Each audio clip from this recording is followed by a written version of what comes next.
Hello. So I guess I'll call myself MG Matt from Maine, and as many of you know, I'm a sound person.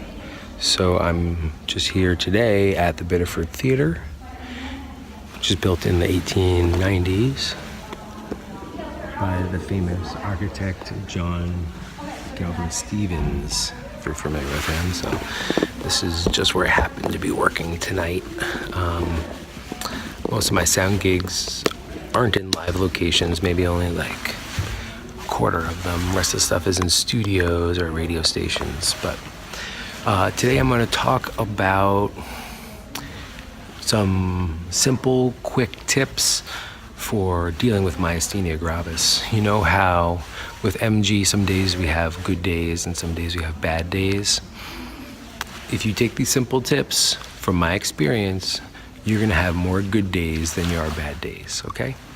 And I'm not a doctor. This is not professional medical advice in any way. These are just my personal experiences, and I wanna share them with you in hopes that it'll help you with myasthenia gravis. So one thing that I've learned, and it's really helped me out a lot, is you basically need to eat like you have diabetes, okay? When I was on prednisone, which I consider to be like a really dangerous drug, and if you've been on it for a long time on a high milligram dosage, you're doing a lot of problematic things to your body. And I encourage you to try to talk to your doctor about getting off of that. While I was on prednisone, nobody warned me that I was going to be moving towards diabetes, but one day I went in and had my tests, and they're like, oh, you're 1 point away from being diabetic. And I was like, what? Where did that come from? Of course, I had also gained like 35, 40 pounds in just 3 months on being on that. I've lost a lot of that weight since. Most of it, I've lost 35 pounds since getting off of that. And so that's the first thing. If you can mimic a diet for someone with diabetes, that's going to help you a lot. What does that mean? Cutting sugars out, cutting carbohydrates out because they're going to turn into sugars in your body. So you're going to want to cut out pasta. You want to cut out breads. Along with that is you need to start doing some experimental eating, okay? Obviously, pasta, breads, that's going to be gluten, all right? You need to figure out if you have any allergic sensitivities, digestion problems with at least these 3 categories: gluten, dairy, or for me, legumes. And you need to take a break from one of those and just see how you feel. The other thing that I'm going to recommend is vitamins. I have a very specific routine, and it's really easy to remember if you know the alphabet. It's the B, C, D vitamin routine. Those are the vitamins you're going to want to go on a high dose of to feel better, okay? So if you can cut out the sugars, cut out the carbohydrates,